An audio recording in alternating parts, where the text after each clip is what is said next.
challenge. C'est une pression, mais que je me mets toute seule en fait, parce que c'est deux dessinateurs que j'admire énormément.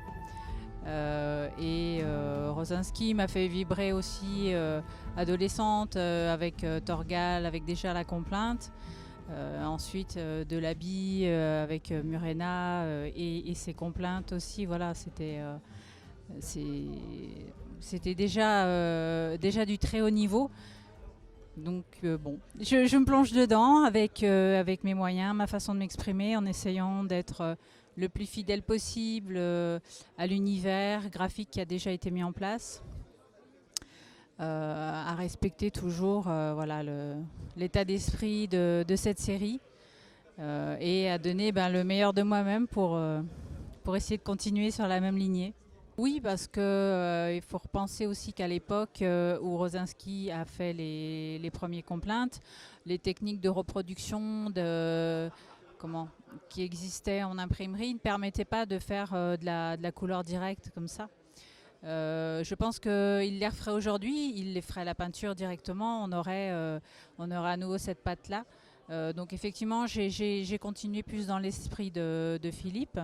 Donc en passant d'ailleurs aux aquarelles pour la mise en couleur, justement pour garder cette tonalité très humide, ces tons, voilà, les tons de l'aquarelle qui sont vraiment très particuliers et, euh, et qui permettent voilà, je pense le mieux de rendre justement le côté brumeux des Landes. Quand on en a discuté avec Jean la première fois, effectivement, le fait que ça s'intitulait Le cycle des sorcières, je me disais, ouais, on va pouvoir effectivement ramener une part féminine dans l'univers quand même très masculin du cycle, malgré que les héros soient des héroïnes.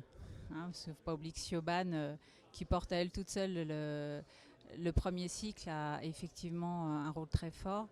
Euh, mais après, comme on est beaucoup dans les chevaliers du pardon, effectivement, c'est plus une quête masculine, malgré l'apparition quand même de personnages féminins très importants. Là, ça permet de se concentrer effectivement sur euh, comment, sur ce qui a déclenché tout ça, voir un petit peu, voilà, comment ce groupe de sorcières a été amené justement à devenir comme ça. On est dans la genèse alors c'est le côté féminin, mais en même temps il y a quand même un côté monstrueux aussi puisqu'elles ont un double visage. Et c'est ce qui plaît à Jean, c'est le côté voilà l'amour au cœur du mal, le mal au cœur de l'amour, la férocité au cœur de la beauté et la beauté au cœur de la bestialité. Voilà, c'est toujours, on revient toujours à ce thème-là. Ah, il y a quand même pas mal de sensibilité dans le dessin de Philippe. Il y a comment il y a toujours une beauté même dans ces personnages monstrueux ou ces personnages masculins ou féminins. Il y a quand même toujours une beauté. On a l'impression que les personnages sont vivants et existent ou vont sortir vont sortir de la page. Euh, Moi, ce que je vais amener plus, c'est peut-être mon regard justement sur les différents types féminins. Essayer de faire en sorte qu'il n'y ait pas de stéréotypes et voilà, d'apporter la plus grande diversité possible au niveau des visages féminins. C'est ça qui m'intéresse. Jean et moi, on raisonne toujours en termes de cinéma. C'est-à-dire que lui, il écrit son scénario comme s'il allait tourner un film.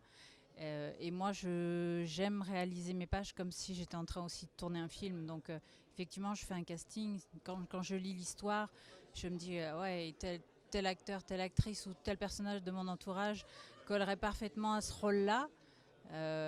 Et du coup, je tends vers ça pour m'en inspirer, pour vraiment donner une identité très forte au personnage.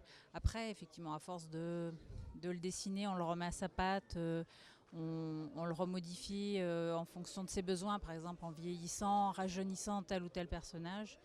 Donc oui, je pars toujours le plus possible de personnages réels. Bon, à part pour les personnages secondaires qu'on va voir juste au fond d'une case, où là, voilà, il me suffit de penser à à quelqu'un que j'ai vu la veille ou inconsciemment on pense toujours quand même à quelqu'un quand on dessine un personnage. Mais c'est vrai que je prends du plaisir voilà, à faire mon petit casting en fonction des besoins. Alors, bon, l'avantage d'Internet aujourd'hui, c'est qu'on a accès à une banque de données d'images très importante, mais ça peut être aussi, oui, des personnes de mon entourage. Par exemple, une des sorcières, j'ai pris ma grand-mère parce que j'aimais vraiment beaucoup et par moments, quand elle ouvrait grand ses yeux comme ça, qui étaient très très clairs, presque transparents, elle arrivait à faire pas à faire peur, mais voilà, à impressionner juste en ouvrant plus grand les yeux. Et je me disais, ouais, là, c'est ça en fait qu'on recherche, c'est que voilà, on a un personnage anodin qu'on va croiser et tout d'un coup, il vous regarde et on sent à travers lui, voilà, toute la force intérieure qu'il peut y avoir, toute la magie, tout le pouvoir qui peut en sortir. Alors ça va arriver dans le tome 2. D'ailleurs, je suis en train justement de dessiner des monstres. Je pense aussi que c'est pour remettre un petit peu dans son contexte, c'est-à-dire qu'au départ, les gens savent qu'il y a de la magie noire, qu'il y a de la magie blanche, mais les sorcières sont restées très discrètes.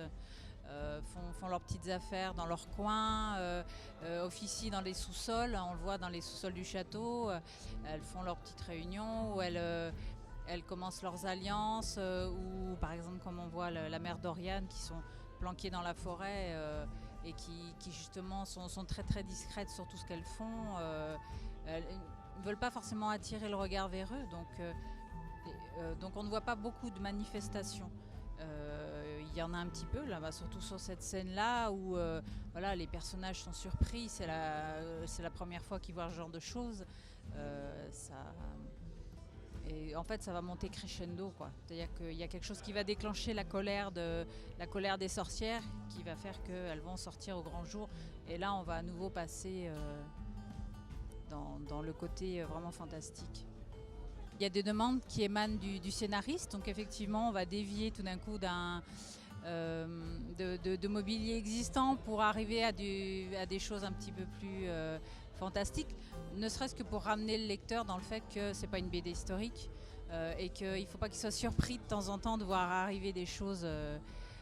C'est un univers un peu décalé comme Game of Thrones, c'est-à-dire qu'on pourrait très bien situer ça à une époque, dans un pays, mais en même temps, voilà, il y a des choses complètement décalées, il y a une très grande liberté malgré tout sur les costumes qui sont le résultat d'un mélange de plusieurs époques. Les châteaux, j'aime bien les châteaux à l'abandon, mais normalement ils devraient être tous neufs à cette époque-là. Voilà, il y a l'idée qu'on s'en fait, il y a ce qu'on aime retrouver aussi. C'est vrai qu'un château recouvert de mousse ou de lierre ou à moitié abandonné, ça fait toujours plus rêver, ça donne une ambiance toujours beaucoup plus forte qu'un château qui est flambant neuf, qui vient d'être terminé. Voilà, il y a une âme, il y a des possibilités de le hanter, de le faire habiter par des personnages fantastiques. Donc moi je travaille, pour en revenir donc justement à la manière de travailler, effectivement je travaille sur des décors réels. Par exemple je me déplace, quand je vois des choses intéressantes, je prends des photos, je fais des croquis. Je récupère aussi des photos d'amis qui ont été un petit peu plus loin que moi dans la découverte voilà, des pays qui nous intéressent. Là, on a situé ça entre l'Écosse et l'Irlande. Pareil pour les costumes. Je voulais c'est un cycle avant celui de Philippe, il fallait essayer de trouver une manière de montrer qu'au niveau costume, c'était un petit peu plus ancien. Donc je suis passée à une époque antérieure, j'ai fait un petit peu de mélange avec des costumes vikings, voilà, pour essayer de donner voilà, simplement une idée d'une autre époque. Je compulse toute la documentation que j'ai. D'ailleurs, les documentalistes, entre guillemets, sont remerciés au début de l'album. Je choisis en fait dans chaque costume l'élément qui me plaît ou qui va qui va mettre le plus en valeur le personnage, qui va être plus le reflet de sa personnalité. Euh, et je procède un petit peu de la même manière architecturalement, c'est-à-dire que je, je, je vais prendre des choses que j'aime bien faire ou qui vont voilà, vraiment refléter l'état d'esprit de la famille qui habite ce château. Je dirais pas qu'est-ce qui est plus difficile à dessiner, je dirais plutôt ce qui est plus euh, jouissif à dessiner. C'est sûr que les têtes qui volent, tranchées, c'est toujours plus voilà, ça défoule. On y va gaiement, on met du sang partout. On a les scènes d'amour, c'est pas évident parce qu'il faut mettre il faut mettre en scène de manière à ce que ça reflète bien en fait ce qui s'est passé avant, l'état d'esprit pareil des personnages, l'âge qu'ils ont, le contexte, le fait que ça soit agréable à regarder, que ce soit pas graveleux, vulgaire ou stéréotypé, que ça donne quelque chose vraiment de naturel. Euh, voilà, et que le rapport entre les personnages soit pas incongru ou sorti de nulle part. Il faut pas que le lecteur bute en se disant ah ouais là non c'est pas crédible ou là ça peut pas marcher, on n'a jamais vu ça. Ou, voilà, on essaye de voilà, c'est un gros travail de mise en scène. C'est très variable, c'est-à-dire qu'au moment où je fais mon découpage, il y a parfois j'ai déjà des idées de la couleur ou de la tonalité que va avoir la scène. Je place comme ça les éclairages de la pièce en fonction de l'ambiance que je veux donner. Et au moment où j'ai à faire la mise en couleur, voilà, je sais où je vais. Il y en a d'autres, par contre, je ne sais pas du tout. C'est au dernier moment. Alors des fois, je suis devant ma page, je dis qu'est-ce que je vais faire.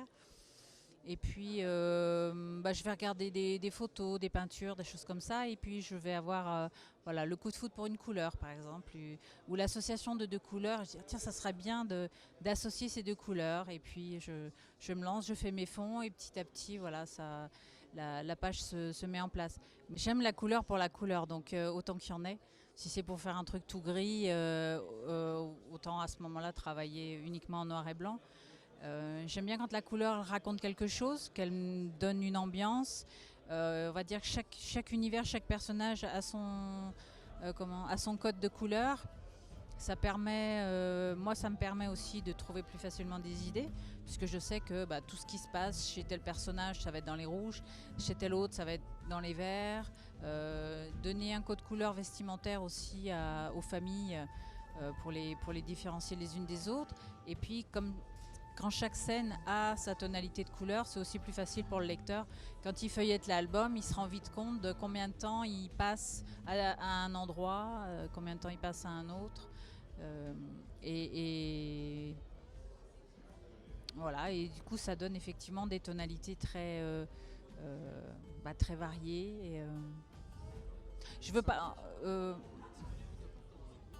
Oui, à chaque fois, j'essaye de dire quelque chose avec ma couleur. Voilà, il y a une caractéristique pour chaque personnage.